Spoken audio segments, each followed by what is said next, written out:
Hi guys, I hope you all are doing well. So आज हम थोड़ा सा रिलेशनशिप्स के बारे में बात करेंगे। इतने दिन से उसी के बारे में बात करें, लेकिन आज मैं आपको ये बताना चाहती हूँ कि कैसे हमें अवेयरनेस बढ़ाने की ज़रूरत है। ये मैं हमेशा ही बोलती हूँ, और जहाँ तक जितना भी मैंने देखा है, जितने भी टीचर्स हैं यूट्यूब पे, बेसिकली उनका सबका इंटेंशन यही है कि आपको कैसे इंडिपेंडेंट बनाया जाए या कैसे आप अपने आप को हील कर सके। दे शेयर देयर एक्सपीरियंस, आपको कुछ ऐसी बातें जो उनके खुद के अपने काम में आई हैं अपनी जर्नी पे, वो आपसे शेयर करते हैं। और फिर आप जो है वो प्रैक्टिस में लाना जब स्टार्ट करोगे तो आपको भी थोड़े थोड़े इफ़ेक्ट नज़र आएंगे, या फिर आपको कुछ और नई चीज़ें पता चल सकती है जिससे कि आपको कुछ और उससे बेनिफिट मिल रहा हो। तो सबका अलग अलग एक्सपीरियंस होता है, ठीक है। Now coming to the point, ठीक है। तो ये वीडियो मुझे इस बारे में बनाना था कि जैसे आप हील होते जाते हो, या फिर जैसे भी आप थोड़ा बहुत अपनी एनर्जी अपने ऊपर फोकस करना स्टार्ट करते हो, या आप अवेयरनेस बढ़ाते हो। अवेयरनेस बढ़ाने का मतलब है सतर्क रहना या जागरूक रहना। पहले जैसे हम ऑटो मोड में जी रहे थे ना, दिन शुरू हो रहा है, काम किए ख़त्म, झगड़े हुए, अच्छा कभी ये हुआ कभी वो हुआ। लेकिन अब क्या है, अब हम एक अवेयरनेस की स्टेट में आते हैं, तो कभी अभी हमें ट्रॉमा के बारे में पता है, हमें ट्रिगर्स के बारे में पता है, हमें वाइब्रेशन के बारे में पता है, हमें कार्मिक रिलेशनशिप्स के बारे में पता है, हमें पता है कि लोगों से कैसे डील करना है, हमें पता है कि कोई लोग ऐसे क्यों बिहेव करते हैं हमारे साथ। ये सब चीज़ें पता होने के कारण फिर धीरे धीरे आप में अवेयरनेस एक एक पॉइंट पे, एक एक लेवल पे बढ़ता जाता है। जैसे जैसे आप और काम करोगे वो लेवल जो है आपका बढ़ता जाएगा। अब मेरा पॉइंट ये है कि आप जैसे अपने ऊपर काम कर रहे हो, आप अवेयरनेस बढ़ाइए, अपना अपना अवेयरनेस बढ़ाइए और अपने रिलेशनशिप्स पर रिफ़्लेक्ट कीजिए। मेरा पॉइंट ये है कि आप जो है आपके रिलेशनशिप्स पर रिफ़्लेक्ट कीजिए। रिफ़्लेक्ट कीजिए मतलब आप देखिए अभी तक के आपके रिलेशनशिप्स कैसे रहे हैं। फिर जब प्रॉब्लम्स आई तो प्रॉब्लम्स क्यों आई, वो प्रॉब्लम्स आने के पहले आपने कुछ ऐसे बिहेव किया या सामने वाले ने कुछ बिहेव किया, वो क्या सिखाने की कोशिश कर रहे थे।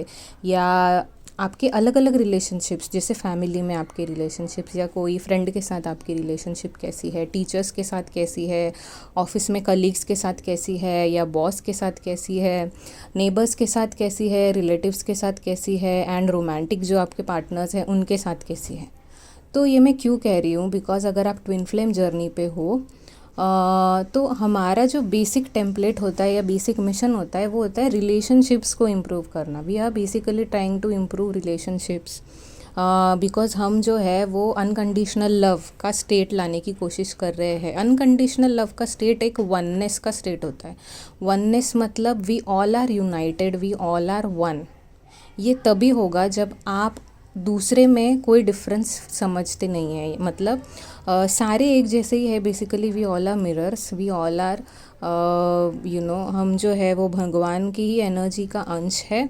इट्स जस्ट दैट अभी हमारे ऊपर कुछ लेयर्स है और हमें उन्हें क्लीन कर रहे हैं। अब जब कुछ भी नेगेटिविटी होती है रिलेशनशिप के अंदर, वहाँ पे आते हैं प्रॉब्लम्स। जैसे आपने देखा होगा, आपका कोई एक फ्रेंड जिसके बारे में आप बहुत अच्छा जब सोचते हो तो आपकी रिलेशनशिप अच्छी अच्छी चलती रहती है। लेकिन जब आपको कोई बात खटकने लग जाती है और वो खटकती खटकती रहती है, आपके मन में रहती है, आप बोलते नहीं हो, लेकिन अगर मन में भी वो बात रहती है तो आपके रिलेशनशिप्स में थोड़ा डिस्टेंस आना स्टार्ट हो जाता है ना। तो ये सारी चीज़ें जो है ये आप ऑब्ज़र्व कीजिए। क्या होता है जब हम कोई नेगेटिविटी लाते हैं किसी भी इंसान के प्रति, कोई भी नेगेटिव चीज़ अगर आ जाती है माइंड में सामने, तो वहाँ पे एक डिस्टेंस क्रिएट हो जाता है। तो वहाँ पे हम जो है वो पूरी तरीके से उस इंसान के लिए ओपन अप नहीं हो पाते, पूरी तरीके से ओपन अप नहीं हो पाते, and that creates block in your relationship. फिर जो पहले जैसा हम ओपनली बात करते थे, अच्छा रिलेशनशिप्स था, वैसे शेयरिंग कम होगा, बातें कम होगी, तो वो ब्लॉक्स आने की वजह से होता है। और ट्विन फ्लेम जर्नी में हम यही सब सीखते हैं ना। सेपरेशन में जैसे बात ही नहीं होती है क्योंकि आप नेगेटिविटी में रहते हो। लेकिन जैसे ही आप आपकी वाइब्रेशन इम्प्रूव करते हो और जैसे आप ट्विन को ब्लेम करना बंद कर देते हो, उसके लिए हमेशा अच्छा भाव रखते हो मन में, तो फिर थोड़ी थोड़ी चीज़ें जो है वो इम्प्रूव होना स्टार्ट हो जाती है। अब अगर आपने मेरा वो एनर्जी वाला वीडियो नहीं देखा है तो आप वो देखिए, मैं वो डिस्क्रिप्शन बॉक्स में भी डालती हूँ कि यूनियन कैसे होगा। तो वो जो एनर्जी है ना, वो एनर्जी प्रिंसिपल को समझना बहुत इम्पॉर्टेंट है। उससे सारे ही टाइप के रिलेशनशिप्स इम्प्रूव होंगे और ट्विन फ्लेम रिलेशनशिप भी इम्प्रूव होगी। अब होता कैसे है, हमारे अकाउंट्स हर किसी के साथ अलग अलग है। अकाउंट्स अलग अलग होने की वजह से क्या होता है, हम अलग अलग टाइप के रिलेशनशिप एक्सपीरियंस करते हैं। जैसे कि अगर मैं आपको एग्जांपल दूँ, हमारा जो अभी आप होंगे, मेजॉरिटी ऑफ यू पीपल, वो फैमिली में उनके कुछ कामिक रिलेशनशिप्स रहेंगे, ठीक है। अब मैं ये नहीं बोल रही हूँ कि आपकी फैमिली में बुरे लोग हैं या आप बुरे हो, ठीक है। क्या होता है, अगर इसको थोड़ा दूसरे पर्सपेक्टिव से देखें तो हम यहाँ जन्म क्यों लेते हैं इस पर्टिकुलर फैमिली में, ठीक है। क्या होता है, हमारा इनसे ना काफ़ी पुराना कर्मा बाकी होता है पहले लाइफ टाइम से, ठीक है। अब क्योंकि ये फाइनल लाइफ टाइम है, मोस्टली अगर देखें तो ये फाइनल लाइफ टाइम अगर है तो हमें जो है, और अगर इस लाइफ टाइम में आपको ट्विन फ्लेम जर्नी आपका मकसद है तो आपको Karma clearing is your main focus. अब कर्मा तो तब क्लियर होगा जब वो सारे जो सोल्स है जिनसे मेजॉरिटी ऑफ कर्मा है वो तो पे बैक करना पड़ेगा। तो ये जो सोल्स है इनसे आपका ये कर्मा पेंडिंग है, तो वो क्लियर कैसे होगा, जब आप मैक्सिमम टाइम उनके साथ रहोगे तो क्लियर हो पाएगा।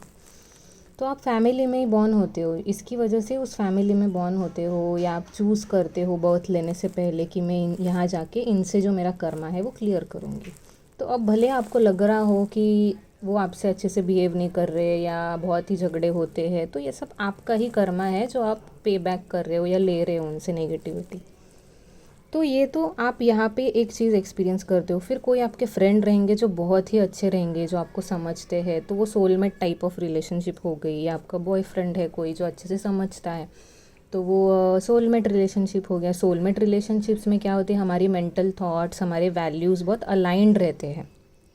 फैमिली में क्या है, ब्लड रिलेशन होता है, लेकिन आपके जो वैल्यूज़ है कभी कभी वो भी अलग अलग हो जाएंगे। आपके पॉइंट ऑफ व्यू अलग होते हैं, आपके वाइब्रेशंस भी अलग हो सकते हैं, लेकिन क्योंकि वो आपकी फैमिली है आपको वहीं रहना है। और बेसिकली वहीं रहने का मकसद ही ये है कि कर्मा जो है उसका पे बैक करना है। तो ये रिलेशनशिप्स पे हमें रिफ़्लेक्ट करना है। अब होता क्या है, अब तक क्या होता आ रहा था, बिकॉज अवेयरनेस नहीं थी। कामिक रिलेशनशिप्स जब आती है या कामिक लोग जिनसे आपका कर्मा पेंडिंग है वो आपको वो कर्मा रिटर्न करते हैं। जैसे नेगेटिविटी आ गई, उन्होंने झगड़ा कर दिया, अब हम जो है हमारी ओरिजिनलिटी भूल कर हम उनके जैसे बिहेव करने लग जाते थे। मतलब अगर उन्होंने कुछ बोला तो हम उदास हो जाएंगे, मतलब नेगेटिविटी में चले जाएंगे। या उन्होंने कुछ बोला तो हम झगड़ा करेंगे, या हम बहुत अपसेट रहेंगे, बहुत दिनों तक बात नहीं करेंगे, और इससे हम में ही ब्लॉक्स होंगे, हमारी वाइब्रेशन डाउन होंगी। तो हम कर्मा क्लियर होने नहीं दे रहे इस प्रोसेस में ऐसे करके।